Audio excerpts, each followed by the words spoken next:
Korean. I love Costco. But the only beef I have with it is the humongous amount. Like, look at this. This is enough cheese to last me years. And that's the whole point of Costco. You buy in bulk and you save. But if you're not careful, you could end up wasting a lot of food. So to minimize waste and maximize your wallet, today I'm going to show you how I turn everything I bought at Costco from this into this. This is my ultimate Korean Costco meal prep.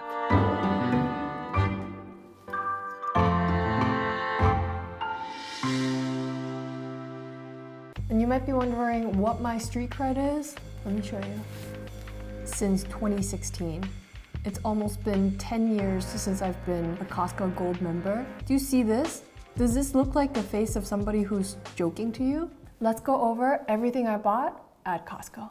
We have bagels, pita bread, and my favorite, milk bread. For fruits, we have watermelon and Asian pear. For vegetables, we have onions, arugula, romaine lettuce, eggplant, spicy pepper, cabbage, garlic, and squash. For meats, we have bacon, thinly sliced short rib, and a pork shoulder. For eggs and dairy, we have eggs, butter, and Colby Jack cheese. Salt Pollock Roe. This is a super Korean condiment. It's one of my favorite things to cook with. You'll be able to find it at your local H Mart. For sauce, we have some organic marinara sauce from the Kirkland brand, as well as maple syrup.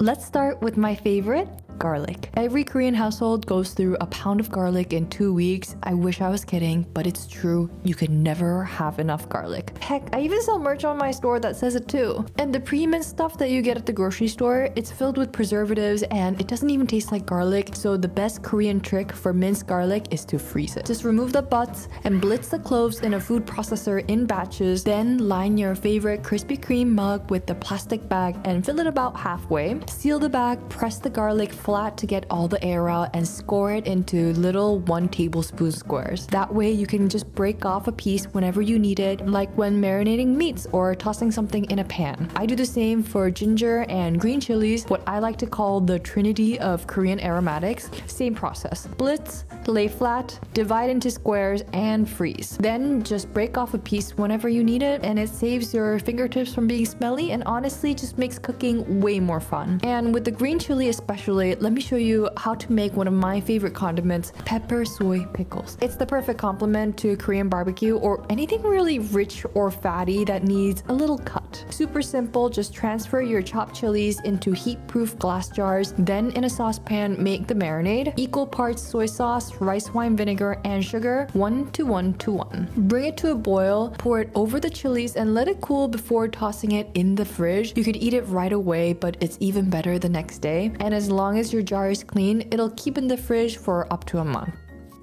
Okay, now that we're done with our frozen trinity, let's move on to one of my favorite ingredients to work with, Pollock Roe. What I love about Costco is that they're really good at catering to local tastes. And in Costco Korea, one of the things they sell is salted Pollock Roe called 명란젓. Unless you're on the West Coast where there's a large Asian population, it's probably not going to be at your local Costco, but you can find it at any Korean or Japanese grocery stores in the frozen food section. It's basically like anchovies for Koreans. It's perfect, cut up into little bite-sized pieces with a drizzle of sesame oil, salty, poppin', and an umami bomb in your mouth. But the shelf life on these is surprisingly pretty short, and it's a lot to finish in a couple of weeks, even though it's something I like to have ready. So I wrap some in parchment paper to freeze so I can take it out, thaw quickly whenever I need it. And with the rest, I love to make salted Pollock Roe Mayo. If you don't have salted Pollock Roe where you live, you can use any type of fish eggs like Tobiko, plus a little bit of fish sauce to get a pretty similar version. It's super simple. Equal parts mayo and Pollock Roe, blitzed in a food processor until smooth. This tastes too good. Life is just better with equal parts mayo. Transfer the mixture into a silicone ice cube tray, spread it smooth until all the squares are filled, and if some of the, I guess, foreskin? I don't know what else to call it, but if the skin bothers you, just pick it out with some chopsticks. But it won't kill you. It's fine to just leave it in. Freeze it, then pop the cubes out and transfer them into a separate container. Throw one in when you're making pasta salad for your next potluck. It'll give it that oomph factor, and trust me, it won't be fishy. It just adds that wow effect, a little Asian twist that'll have people fighting on Facebook for your recipe, trust me. But my favorite way to utilize this for a quick and delicious freezer meal, one that will let you sleep in for an extra 30 minutes, is cheesy Pollock Roe Toast. So reserve some of that Pollock Mayo mixture and let's get that bread. I'm using the Tangzong milk bread that I bought from Costco, but feel free to use any type of savory bread that you like. Spread a thin layer of mayo, and then we're going in with the Monterey Jack cheese we bought, and with the power of editing magic, boom, it's all grated. Top it off with a generous amount of cheese and freeze it in a single layer. After about an hour in the freezer, it should look something like this, and look, here's the magic trick. The cheese won't fall off. Now you can stack them in a container or toss them into a plastic bag. Since they're frozen, they're not going to stick to each other. These are a lifesaver in the mornings, especially if you're running late and need something quick but filling. Pop one in the air fryer or toaster oven at 220 degrees Celsius or 425 degrees Fahrenheit for 10 minutes. Crack a little black pepper on top, and this is actually one of my favorite baked things ever. Yes, even more than garlic bread, even though we're making garlic bread later. It's salty, cheesy, crunchy on the bottom from the bread. It is so good, and look at that cheese pull. It's well worth the lactate. Okay, now that we've ripped into the milk bread, let's get to the bottom of this and allow me to show you how to meal prep toast. So why should you meal prep French toast? Isn't French toast really for those last few slices of loaf right before it goes stale to rehydrate it with a mixture of eggs and milk? Yes, but let's be honest. More often than not, you probably just end up throwing it out once it gets moldy, and that's the whole point of meal prep. It's for the future you, the one who rolls out of bed slowly on a Sunday morning knowing there's French toast waiting for you in the freezer. Good morning. My little secret trick to making the best French toast is soy sauce. There's something magical that happens when you use soy sauce instead of salt in sweet recipes. It gives you a deep caramel, toffee-like flavor from the umami, and it even helps develop a nice dark color. So here, I'm mixing eggs, milk, soy sauce, and a sweetener of choice. I'm using maple syrup and giving it a good whisk. It's best to do this on a flat tray so the bread has room to soak. Then add your slices in, soak each side for about 5 minutes or until it looks like this. Use a fishnet spatula to lift them out, drain the excess, and place them into a parchment lined container. Make sure to place a piece of parchment between each slice so they don't stick to each other. You can also spray a little oil if that makes you feel better. Seal it tight, label it, and pop it into the freezer. They should look like this overnight, and to cook it, heat a skillet on medium, drop in a couple cubes of butter, and add the frozen French toast. Keep the heat on medium-low to make sure it doesn't burn, and flip it until evenly browned on all sides. I also added some bacon on the side because Jake from Adventure Time once said, "Bacon pancakes, making bacon pancakes. Take some bacon and put it in a pancake." Except we're doing French toast because it's infinitely better than pancakes. A final knob of butter, a good drizzle of maple syrup. Take a bite with everything together. Buttery soft, custardy French toast, salty bacon, sweet syrup. Who said meal prep had to be chicken breast and brown rice? Okay, now that we've ripped into this milk bread, let's see it through the end. We're making garlic bread. And when I say garlic bread, I mean enough garlic to kill a small child. I'm using those garlic blocks from earlier, plus a mountain of cubed butter. Microwave for about a minute or until the butter softens. Then toss in 2 big pinches of kosher salt. Mix it around, then let the butter and garlic get to know each other, mingle around. Optionally, I like to add a little bit of dehydrated parsley for a pop of color. Spoon a generous dollop onto the milk bread, spread it thick, and freeze. Straight out of the freezer, it should look like this. Put it on a lined parchment paper and bake it at 200 degrees Celsius or 425 degrees Fahrenheit for 10 minutes. They'll come out crunchy on the outside and still soft, buttery, and aggressively garlicky on the inside. This is the only acceptable garlic butter to bread ratio, 50-50. Kevin and I had this on a pasta date night, and sorry, Olive Garden who? We have Olive Garden at home.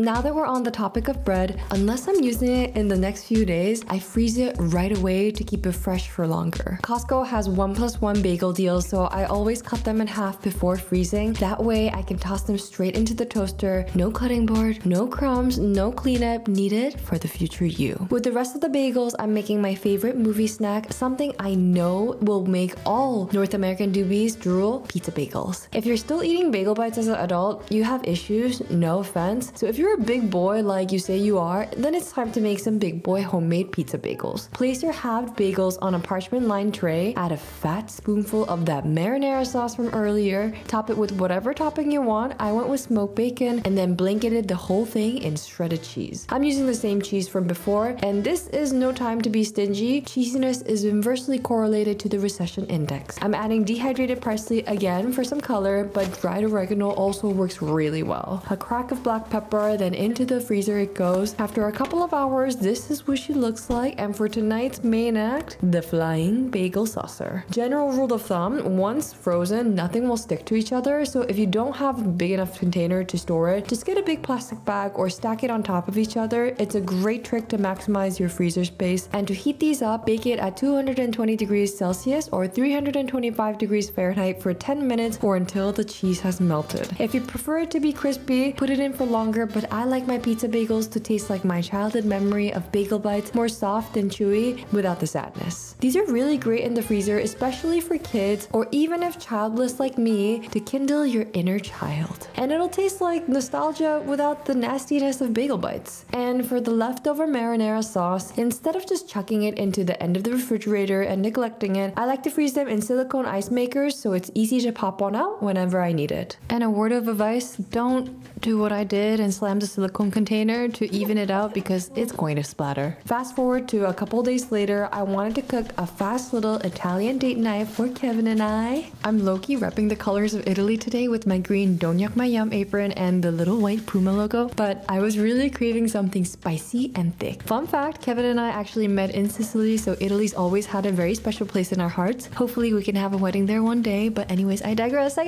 I wanted to make Amatriciana. It's traditionally made with guanciale, cured pork jowl, but all I had was some Costco bacon I portioned out from my big freezer stash, which you'll see later, so I used that instead. I wanted crispy bacon on top, so I started by simmering bacon with a little bit of water to draw out all of the lard, then let it sizzle in its own fat with a little extra oil for encouragement until golden and crispy. Scoop some out for garnish, then added in Italian pepperoncino or chili flakes for the fruity chili aroma. Then in went 2 marinara cubes and a splash of white wine to deglaze the pan, though my camera died at this point. Let all of that simmer until it becomes saucy, spicy situation like this. Meanwhile, boil your pasta of choice in salted water until al dente, then toss it straight into the sauce with a splash of pasta water. Now do the thing that you see all the Italian chefs do, mantecatura, which means to creamify your sauce. Or as aggressive TikTok chefs like to say, that's what good pasta should sound like. Plate it up, top with more crispy bacon, a shower of Pecorino Romano, freshly cracked black pepper, and just a kiss of olive oil to finish.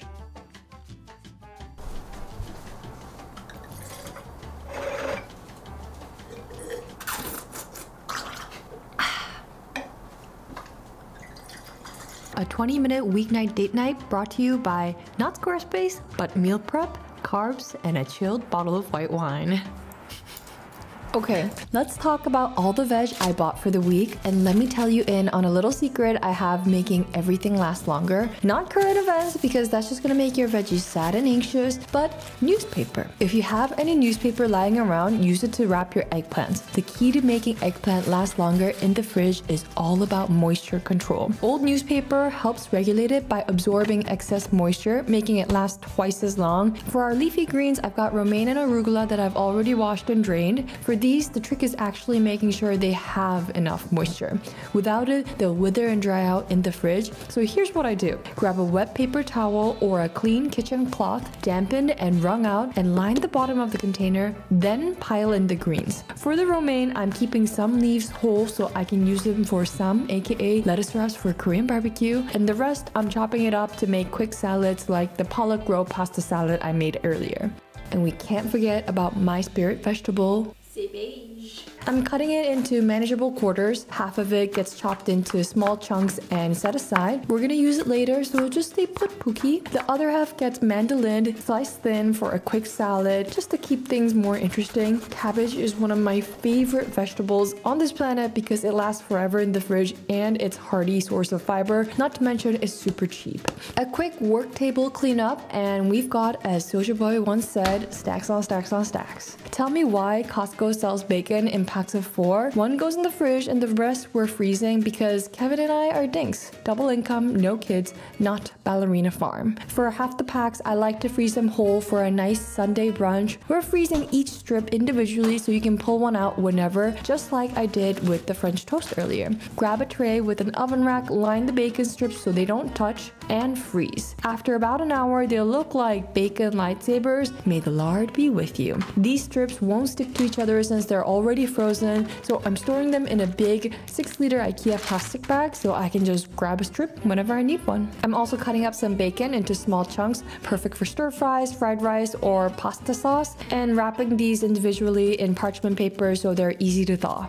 Labels, labels, labels as always, because the universe favors entropy, but it's 2025 and we're not manifesting a chaotic freezer. And with the rest, I'm prepping an okonomiyaki mix. Okonomiyaki is a savory Japanese pancake made with cabbage and whatever toppings you love. I'm making a super simple version using the cabbage chunks from earlier. Each container gets 2 cups of cabbage, a 1/4 cup of baby flour to bind, half teaspoon of kosher salt, and a good crack of black pepper, and 1 teaspoon of frozen ginger cubes. That ginger makes all the difference. It takes okonomiyaki from plain to amazing. For toppings, I'm adding about a 1/4 cup of chopped bacon per container for a salty, fatty boost. Freeze it, and now you have pre-made okonomiyaki mix that'll make your booty shake every time you open the freezer. I make okonomiyaki for lunch at least once a week. It's filling, full of fiber, helps me poop, and delicious. To cook it, just crack in an egg, add about 100 milliliters of water or just under half cup, and give it a good shake or stir. Heat a non-stick skillet over medium, drizzle in some neutral oil, and pour the mix in. Spread it evenly and give the pan a swirl so it browns evenly on the bottom. And once the top looks set, give it a confident flip and you'll have a beautiful pancake embedded with crispy, fatty bacon. Top it off with okonomiyaki sauce or tonkatsu sauce, a little mayo, and if you have bonito flakes, throw them and watch it dance. But I ran out, so I just sprinkled a little bit of parsley, pretending to be seaweed flakes, and that's it. Simple, easy, crunchy, and delicious, and most importantly, no dishes. 2 dishes. That's basically 0. Okay, moving on to my favorite Costco hack, turning bulk pack salmon into sushi grade salmon. I know, a lot of people are gonna be squeamish about eating Costco salmon raw, but if you make a couple of careful considerations, it's gonna be okay. And trust me, this comes from somebody who got a C in food safety, because C's and D's get degrees. I fact checked myself also, so you're gonna be okay. First step is a salt and sugar cure. This step isn't necessary, but I would say is one of the most important steps to make sure you have a clean, bouncy, restaurant quality sashimi texture. Even if you have the same cut of salmon, it's all about how you prepare it. What a salt and sugar cure does is essentially draw out excess moisture. To make the cure, it's 3 tablespoons of kosher salt with 2 tablespoons of sugar. Coat the salmon evenly on all sides with the mixture, place it on a rack or tray. You'll immediately notice the salmon starting to sweat. I know, not the most beautiful word, but it is literally what it's doing thanks to osmosis, where moisture is drawn out from the fish to balance the salt concentration outside. Little food science moment for you.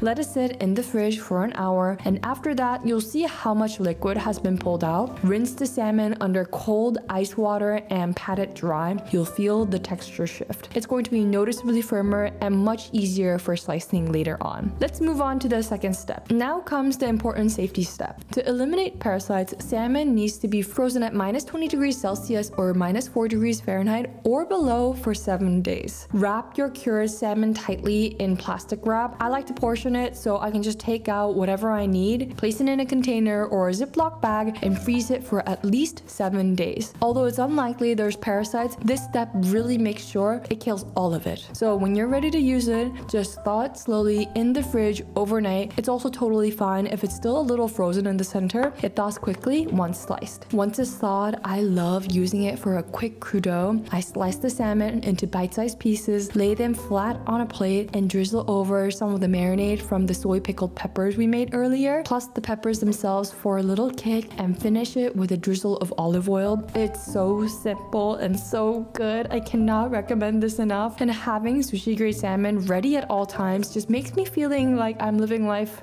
luxuriously, but also being economical, so it feels extra good. With the rest of the block, I chop it into cubes and mix it with Pollock Roe Mayo and a little chili oil, then pile it on top of warm steamed white rice. One bite and oh baby, call me loco for Costco, because this poke is the answer to my wildest Waikiki dreams.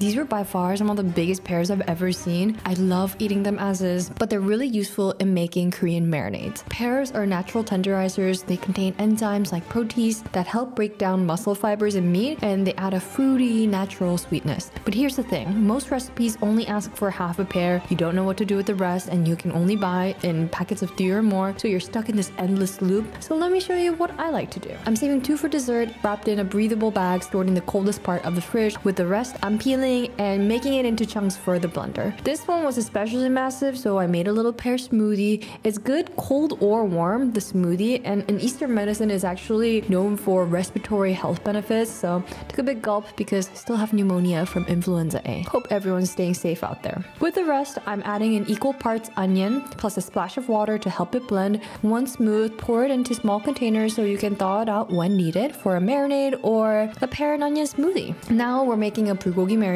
Soy sauce, sugar, mirin, black pepper, sesame oil, and garlic. Blend until smooth and pour it over your beef to marinate for a day. I'm also adding a blanket of thinly sliced leeks on top. You can freeze this or cook it straight from the fridge. If you want a brothy bulgogi, simmer it low and slow with veggies at the table, or fish out just the meat, add a little extra soy, and grill it over charcoal for the dry version. Bulgogi is one of those dishes that make you feel like you're being treated. Like, for example, it's one of the dishes that my grandma would always make for me on my birthday, and just something you make for somebody you love. And this is me bullying Kevin to have better reactions like Mark Wiens. Wow. Wow. Whoa. Oh. This is perfect though.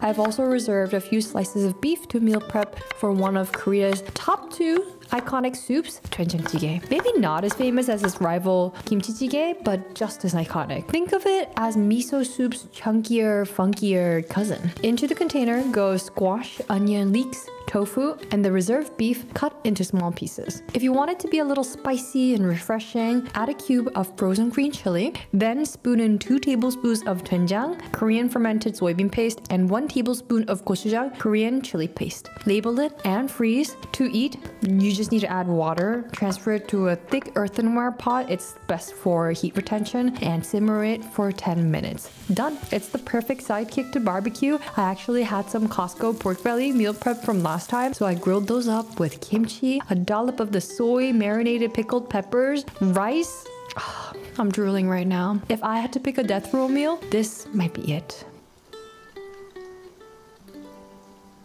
Okay, we've got this hunking piece of meat here. And no, I'm not talking about my handsome cameraman. It's the pork shoulder. It's huge. I'm gonna be honest with you, I wouldn't normally buy this in Korea because supermarkets here have a million pre-sliced, ready-to-go cuts that are also cheap. But this is for those who don't have a Korean supermarket nearby or a friendly butcher and still want to make a Korean barbecue at home. It's also way more economical. I used to do this when I lived in Ithaca, New York, in college, in the middle of nowhere, to meal prep one of my favorite dishes, spicy pork bulgogi, aka jeyuk bokkeum. Freeze the pork shoulder for an hour. It's way easier to slice, or just get a super sharp knife like my Misha knife, available now at Doobydobap. Yay! And cut into thin slices and marinate it with gochugaru, which is Korean chili powder, soy sauce, gochujang, mirin, sugar, black pepper, garlic, and ginger, pork's best friend. Squeeze in every last drop of sesame oil, mix well. I added extra gochujang because I like it extra spicy, then toss in equal parts of onions, cabbage, and leeks. Portion it out.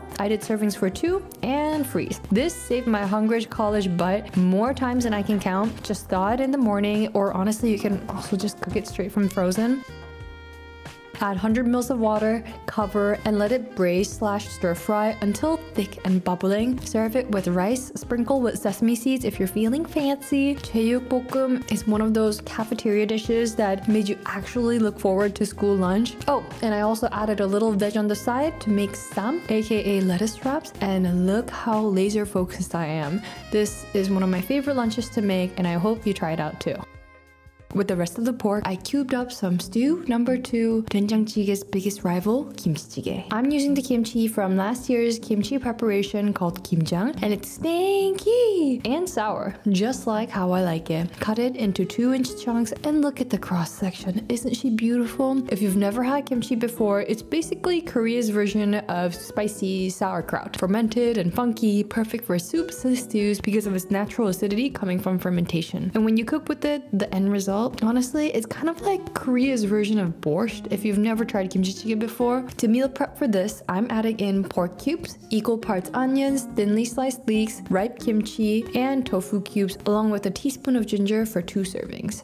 Then in goes a healthy dollop of gochujang to bring the whole thing together, emulsify the broth, and give it that extra kick. When you're ready to eat, grab a pot or fire up a stove for that table-side stew moment. Add just enough water to barely cover the ingredients and braise it low and slow for about 20 minutes or until it looks like this. Kimchi jjigae hits every note. It's sour, salty, umami rich. It's the kind of taste that makes your tongue tingle. Do I have a bias? Maybe. But babe, what do you expect? I'm Korean and I'm literally wearing a hoodie that says original kimchi.